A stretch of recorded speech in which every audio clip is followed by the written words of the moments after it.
Welcome to our channel. ரொம்ப நாள் கழிச்சு அனிமே ரிலேட்டடா நம்ம ஒரு வீடியோ பண்ணலான்றோம். நருட்டோவை தொடர்ந்து பல அனிமேக்கள் நம்ம நருட்டோ தான் அனிமே நினைச்சிட்டு இருப்பாங்க நிறைய பேர்.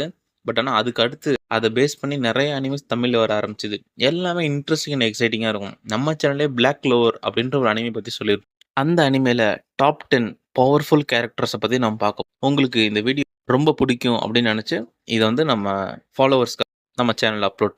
நம்பர் 10 பார்த்தீங்கன்னா பென்னஸா. இவங்க பார்த்தீங்கன்னா த்ரெட் மேஜிக் யூஸ் பண்ணுவாங்க. அதாவது ஃபேட் விதியை கண்ட்ரோல் பண்ணுறவங்க. இவங்க மோஸ்ட்லி 2 பீஸில் தான் இருப்பாங்க. பார்க்கறதுக்கு கொஞ்சம் கிளாமராக சூப்பராக அழகாக இருக்கும். அதுக்காகவே இந்த அனிமே பார்க்கலாம் அப்படி. நம்பர் 9 வேனிகா அப்படின்னு சொல்லிட்டு இவங்களுக்கு வந்து ஈவில் பவர் இருக்கும். இந்த அனிமே வந்து ஸ்டார்டிங்கில் பார்த்தோன்னா ஏதோ கொஞ்சம் போர் அடிக்கிற மாதிரி அப்படி இப்படி தெரியும். பட் ஆனால் போக போக பார்த்தீங்கன்னா ரொம்ப இன்ட்ரெஸ்டிங் அண்ட் எக்ஸைட்மெண்ட்டாகவும் இருக்கும். நமக்கே வந்து பல ட்விஸ்ட்டுகள் கொடுக்கும். அதில் பண்ணுற சேட்டைகள், அதில் பண்ணுற குறும்புகள், இப்படி 18+ ஜோக்ஸு அப்படி நிறையாவே இருக்கும். நம்பர் 8 யாருன்னு பார்த்தீங்கன்னா லிக்ட். அதாவது இவங்க வந்து ஒரு காட் ஃபேமிலி சேர்ந்தவங்க அப்படின்னு சொல்லுவோம். இவர் வந்து பார்த்தீங்கன்னாக்கா காட் ஃபேமிலி சேர்ந்தவங்க. இவங்களுக்கு வந்து நிறைய ஸ்பெஷல் பவர்ஸ் இருக்குது. இவங்க வந்து பார்த்தீங்கன்னா இவர் லிக்ட்டுக்கு வந்து 4 க்ளோவர் இருக்குது அப்படின்னு காட்டியிருப்பாங்க நம்ம அனிமேல.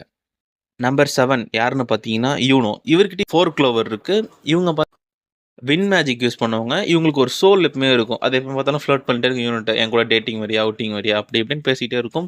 அதுவும் இன்ட்ரெஸ்டிங் அண்ட் எக்ஸைட்மெண்ட்டாக ரொம்பவே நல்லாயிருக்கும். நம்பர் 6 பவர்ஃபுல் கேரக்டர் யாருன்னு பார்த்தீங்கன்னா ஜெனான். இவரும் வந்து அதிகமாக காட்ட மாட்டாங்க. பட் ஆனால் பவர்ஃபுல்லாகவே காட்டுவாங்க. Number 4 Lumière. சில்வா ஹவுஸ்ன்னு சொல்லுவாங்க. அதில் வந்து தலைவருக்கு முடியே வித்தியாசமாக இருக்கும். பார்க்கறதுக்கு ஆள் நல்லா அழகாகவே இருப்பார். அந்த ஆட்டிடியூடு எல்லாமே பங்கமாக மாசாவே இருக்கும். அடுத்து நம்பர் 4 யாருன்னு பார்த்தீங்கன்னா யாமி சுகியோமி. இவங்க பார்த்தோன்னா பிளாக் மேஜிக் யூசர். இவர் எப்போ பார்த்தாலும் வந்து என்ன சொல்லுவாங்க, வெளியூர்லேருந்து வந்தவன். தமிழில் பார்த்தா வெளியூர்லேருந்து வந்தவன்.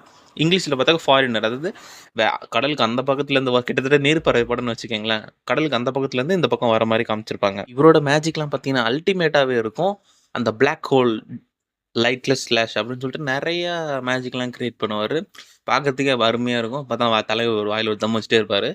மோஸ்ட்லி பொண்ணுங்கிட்ட பேச மாட்டார். ஆனால் வந்து இவருக்கு என்ன ஒரு கெட்ட பழக்கம்னா பெட்டிங் அதிகமாக பண்ணுவார்.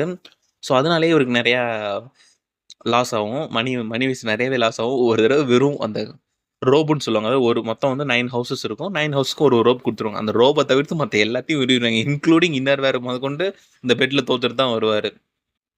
நம்பர் 3 யாருன்னு பார்த்தா நம்ம ஆஸ்டா. அதாவது நம்ம கதாநாயகன். இவர் பார்த்தோன்னா ரொம்ப வாயாடி, பொண்ணுங்கிட்ட பேச தெரியாது. நம்ம ஹீரோ மேலே நிறைய பொண்ணுங்க கண்ணா இருக்கும். பட் ஆனால் நம்ம நருட்டோ மாதிரி ஒன்றுமே புரியாத மாதிரி இவர் வந்து சுற்றிட்டு இருப்பாரு. ரொம்ப அப்பாவி மண்ணு, பச்சை மண்ணு. இவருக்கு நாயன் பறந்த மட்டும் தான் செய்வார். ஃபஸ்ட்டு ஒரு 2, 3 சீசன் பார்த்தீங்கன்னாக்கா தலைவர் வந்து ஸ்லிம்மாக நார்மலாக இருக்கிற மாதிரி தான் இருக்கும். ஆனால் 4th சீசன் தலைவன் என்ட்ரி கொடுப்பான் பாருங்க. அந்த ஸ்வாட்ஸ் எல்லாம் எப்படி ஹேண்டில் பண்ணுறது, அதை வச்சு பறக்கிறது, மஸ்குலராக ஆள் பார்க்கறதுக்கே செம ஹார்டாக இருப்பார். பசங்களுக்கே லவ் வரும்னா பார்த்துங்க. அந்தளவுக்கு தலைவன் குட்டையாக தான் இருப்பான். பட் ஆனால் செம மஸ்குலராக அந்த மாதிரி காமிச்சிருப்பாங்க. சூப்பராக இருக்கும். நம்பர் 2 யாருன்னு பார்த்தீங்கன்னா டான்டே. இவர் வந்து என்ன பண்ணுவார்னா கிராவிட்டி மேஜிக். கிராவிட்டி கிட்டத்தட்ட நம்ம பெயின்னு வச்சுக்கோங்களேன். ஆல் மைட்டி புஷ் புல் அந்த மாதிரி தான். எல்லா வந்து மனுஷனையும் கண்ட்ரோல் பண்ண, மனுஷனையும் பக்கத்துலேயும் தூரத்துலேயும் கொண்டு வரணும். அதே நேரத்தில் நம்ம இந்த அயன், ஸ்டீல் அந்த மாதிரி உயிரில்லாத பொருட்களையும் அட்ராக்ட் பண்ண முடியும். இதுதான் வந்து இவரோட பவர். நம்பர் 1 யாருன்னு பார்க்கறதுக்கு முன்னாடி இந்த வீடியோ உங்களுக்கு ரொம்ப யூஸ்ஃபுல்லாக இருந்தது, ரொம்ப நல்லா இருந்துச்சு அப்படின்னா மறக்காம சப்ஸ்கிரைப் பண்ணிட்டு லைக் பண்ணுங்க. முடிஞ்சா உங்க ஃப்ரெண்ட்ஸுக்கெல்லாம் ஷேர் பண்ணி விட்டுருங்க. நம்பர் 1 யாரு அப்படின்னு பார்த்தீங்கன்னாக்கா ஜூலியஸ் நோக்ரோனோ. அதாவது 13th விசர்ட் கிங். இதுக்கு முன்னாடி பல விசர்ட் கிங்ஸ் இருந்தாங்க. இவர் வந்து இருக்கிறதுலே பவர்ஃபுல். ஃபர்ஸ்ட் விசர்ட் கிங் தான் வந்து டீமன் மான்ஸ்டர் அழிச்சு இந்த சிட்டியவே காப்பாற்றினாங்க அப்படின்ற மாதிரி சொல்லுவாங்க. இவரும் சேம் அதே தான். இவர் வந்து என்னன்னா கிட்டத்தட்ட இவரோட உயிரே போயிடும். இவர் எல்லாரோட மேஜிக்குக்கும் கவர் இருக்கும். ஆனால் இவர் மேஜிக் வந்து கவரே இருக்காது. எல்லார் மேஜிக்கும் வெளியே தான் இப்படி ஓப்பன் ஆகி அந்த புக்கு ஓப்பன் ஆகி இருக்கும். இது என்ன மேஜிக் யூஸ் பண்ண. ஆனால் இவர் மேஜிக் பார்த்தா மண்டைக்கு மேலே கொண்ட மாதிரி இருக்கும். கிட்டத்தட்ட தலைக்கு ஒரு 50 அடிக்கு மேலே சுற்றிக்கிட்டே இருக்கும். ரவுண்டாக சுற்றிக்கிட்டே இருக்கும். பேஜே இருக்காது. நம்ம லிக்ட்டும் ஜூலியஸ் நோக்ரோனோ சண்டை போட்டுட்டு இருப்பாங்க. அப்போ பார்த்தா உன்னோட மேஜிக் புக் எங்கே அப்படின்னு கேட்டால் மேலே இருக்கு பாரு அப்படின்வாங்க. சுற்றிட்டு இருக்கும். செம்ம டைம்லாம் கண்ட்ரோல் பண்ணுவார். ரொம்பவே இன்ட்ரெஸ்டிங்காக இருக்கும். இவர் தான் 13th விசர்ட் கிங். இதுக்கு முன்னாடி விசர்ட் கிங் ஒரு இதில் வருவார். ஒரு எபிசோடில் ஒரு ஃபைட்டுக்கே வருவார். நல்லா இருக்கும். அவரோட கான்செப்டும் நல்லா இருக்கும். அவர் எப்படி இது பண்ணாங்க. நீரோன்னு ஒரு பேர்டு இருக்கும். அந்த பேர்டு தான் வந்து ஃபர்ஸ்ட் விசர்ட் கிங் வரதுக்கு காரணம். ஆஸ்டா கூட சுற்றிட்டு இருக்கும். ஸ்டோன்லாம் இருக்கும். அந்த ஸ்டோனை கலெக்ட் பண்ணுறதுக்கும் ஹெல்ப்ஃபுல்லாக இருக்கும். இந்த வீடியோ உங்களுக்கு கண்டிப்பாக பயனுள்ளதாக இருக்கும்னு நினைக்கிறேன். மறக்காமல் நம்ம சேனல் லைக் பண்ணுங்கள், சப்போர்ட் பண்ணுங்கள், ஷேர் பண்ணுங்கள்.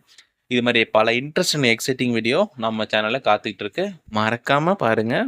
Thank you friends. Have a nice day.